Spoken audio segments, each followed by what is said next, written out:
Uma receita bem tradicional e que, no fundo, todos nós sabemos pode levar o país à indigestão. O velho centrão, com algumas siglas novas misturadas aos antigos partidos de direita, conquistou várias cidades Brasil afora. A eleição municipal marcou também a decadência do bolsonarismo radical. Na esquerda, novos temperos no prato, novas caras, novas pautas. O segundo turno da eleição chega ao mesmo tempo que a segunda onda da Covid-19, UTIs lotadas e o medo de que o país afunde numa crise ainda pior. O Tempero da Notícia está começando agora.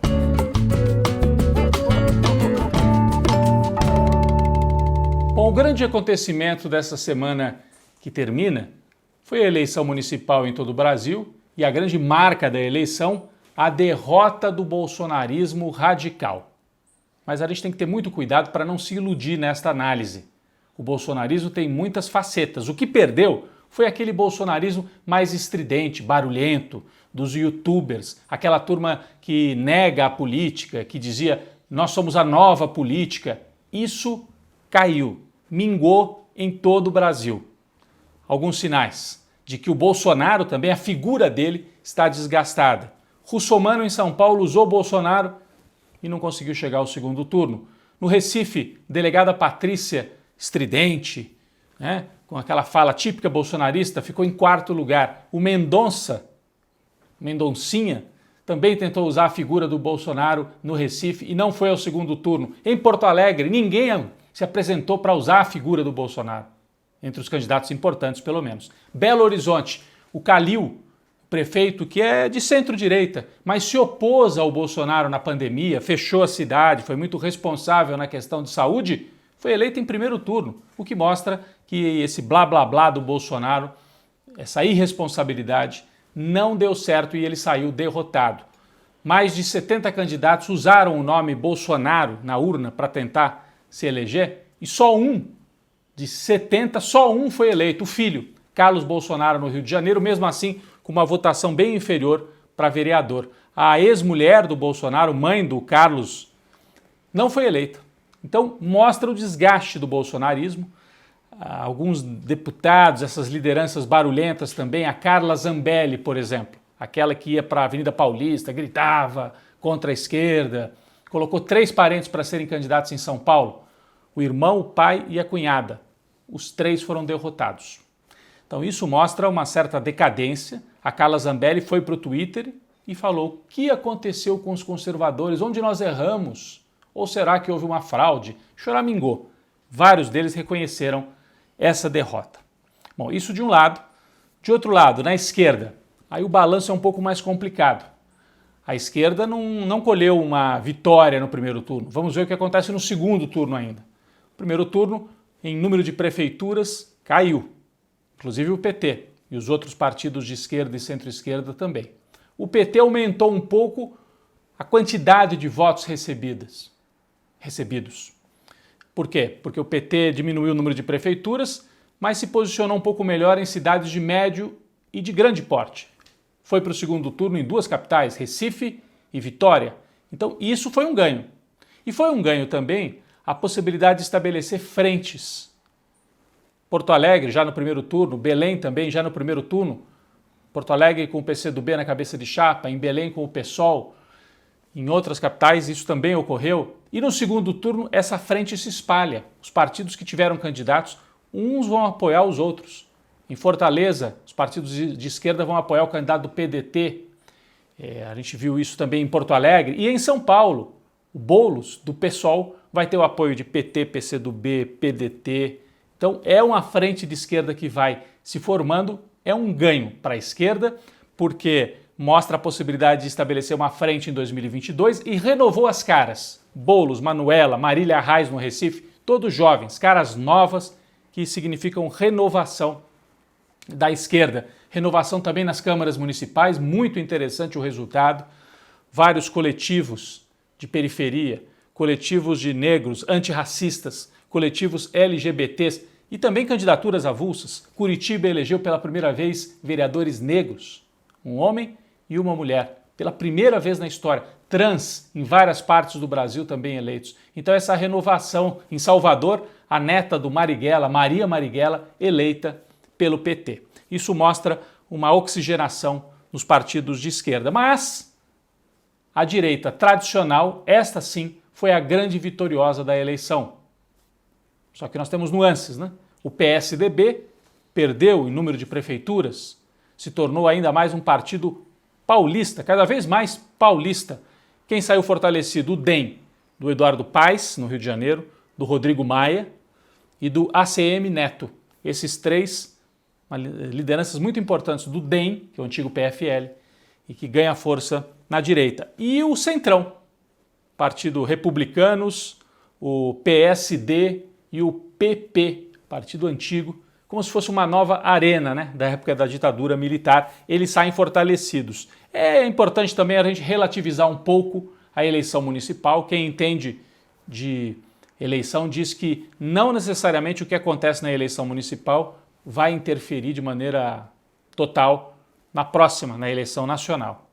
É só a gente observar, por exemplo, o ano de 2000, naquele período, naquele ano, o PT elegeu menos de 200 prefeitos.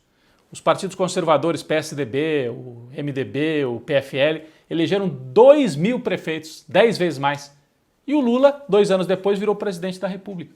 Então a gente tem que relativizar um pouco. A eleição municipal é importante mais para a gente entender movimentos. E qual é o movimento que tem aqui? O Bolsonaro fica mais fraco e fica mais dependente do Centrão, que saiu fortalecido. Isso é fundamental para a gente entender o que vai acontecer daqui para frente no Brasil. O grande problema para o Bolsonaro é na economia. Com a diminuição do auxílio emergencial e com o provável fim desse programa de renda, nós podemos viver nos primeiros meses de 2021 uma situação muito difícil, com aceleração do desemprego, queda do consumo e fome mesmo no Brasil.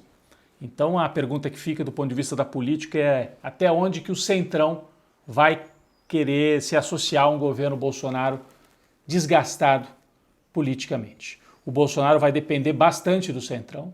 Estão dizendo que ele pode inclusive se filiar a um desses partidos tradicionais, já que não conseguiu criar um novo partido de direita. Esse é o movimento que a gente deve observar nas próximas semanas. E para piorar, a Covid-19. Nós entramos na segunda onda, segundo os principais médicos do país, os pesquisadores, o índice de propagação acima de 1,10, 1,12. O que quer dizer isso? Que de cada 100 pessoas que pegam a Covid, elas vão passar para 110 ou 112, então vai crescendo. UTIs lotadas, tanto na rede pública como na rede privada, uma situação muito difícil. E no meio de tudo isso, segunda onda, segundo turno. Nós tivemos novas pesquisas essa semana no Recife, votos válidos. Marília Arraes, do PT, conseguiu a virada, 55% contra 45% para João Campos, do PSB. Em São Paulo, Bruno Covas, do PSDB, segue na frente, 58%. Boulos tem 42%, mas Boulos vem crescendo, conseguiu formar uma frente de esquerda e tem chance ainda de encurtar essa diferença. No Rio de Janeiro, um massacre. Eduardo Paes tem 71% e Crivella, o bispo, 29%. Bom, do ponto de vista da esquerda, o que chama a atenção são essas frentes que se formaram, indicando um cenário de unidade para 2022. É o que aparece até agora nesse segundo turno em todo o Brasil, onde cidades de médio porte também vão estar em disputa. São Gonçalo, no Rio de Janeiro, Feira de Santana, na Bahia, Caxias do Sul, são cidades importantes onde a esquerda tem chance também de ganhar no segundo turno.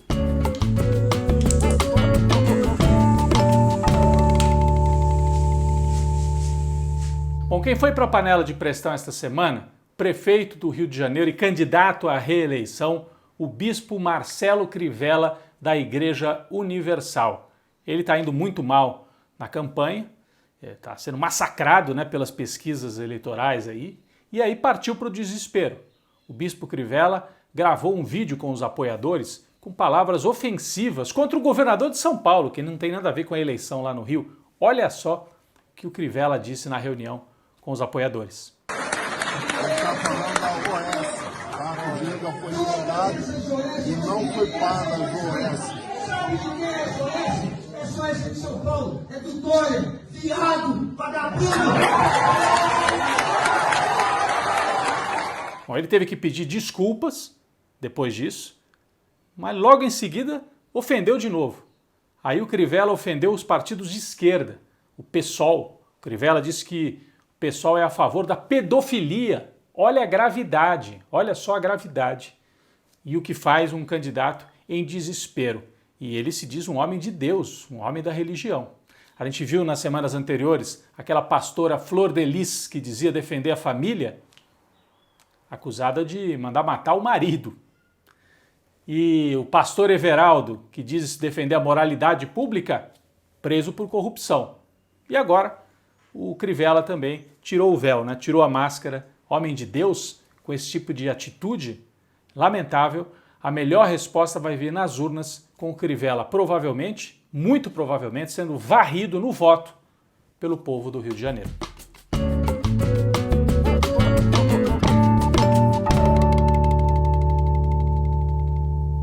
O nosso cafezinho essa semana vai para a jogadora de vôlei de praia, Carol Solberg. Vocês se lembram? Algumas semanas atrás, depois de um jogo, na hora da premiação, ela soltou um fora Bolsonaro e foi muito perseguida nas redes sociais pelos bolsonaristas, né, pela essa turma do ódio, e também pelo sistema esportivo, né? Alguns jogadores, associações e principalmente o Tribunal Esportivo. A Carol foi a julgamento por gritar fora Bolsonaro e recebeu uma pena de suspensão e de multa, algo muito grave. Ela também recebeu muita solidariedade de ex-atletas, atletas, jornalistas e da sociedade. Muita gente lembrou, por que ela não pode gritar fora Bolsonaro? Se em 2018 a turma do masculino, do vôlei de quadra, fez fotografia com a arminha apoiando Jair Bolsonaro, jogador de futebol, Felipe Melo do Palmeiras, vive fazendo campanha para o Bolsonaro. A favor do Bolsonaro pode, contra não pode. E aí esta semana o Superior Tribunal de Justiça Desportiva anulou o que foi decidido em primeira instância e absolveu a Carol Solberg. Então é uma vitória da liberdade e da possibilidade de protestar contra esse governo no Brasil. E a Carol Solberg afirmou o seguinte sobre esse episódio, achei bem interessante. Ela disse: na minha opinião, o que não faz bem ao esporte é o atleta estar sempre nesse lugar de neutralidade. Isso tem que ser uma opção e não um lugar imposto. O atleta é um cidadão como o outro qualquer e deve poder se manifestar quando achar necessário. É isso. Ela definiu muito bem, um atleta muito consciente. Então a gente oferece o nosso cafezinho da semana para Carol Solberg e para todos que continuam protestando contra esse governo. Bom, a gente volta para uma atualização, infelizmente, nesta semana em que se celebrou o Dia da Consciência Negra, fatos terríveis. Em Porto Alegre, a agressão dentro de um supermercado de João Alberto, de 40 anos, um homem negro, agredido pelos seguranças até a morte, imagens terríveis. E em Joinville, Santa Catarina, Ana Lúcia Martins, vereadora eleita pelo PT, mulher negra, ameaçada de morte por grupos neonazistas. Eles teriam dito: precisamos matá-la para que assuma um branco no lugar.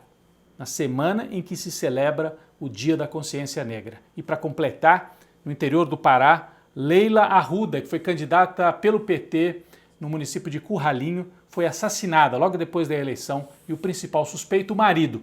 Então seria um feminicídio no Brasil.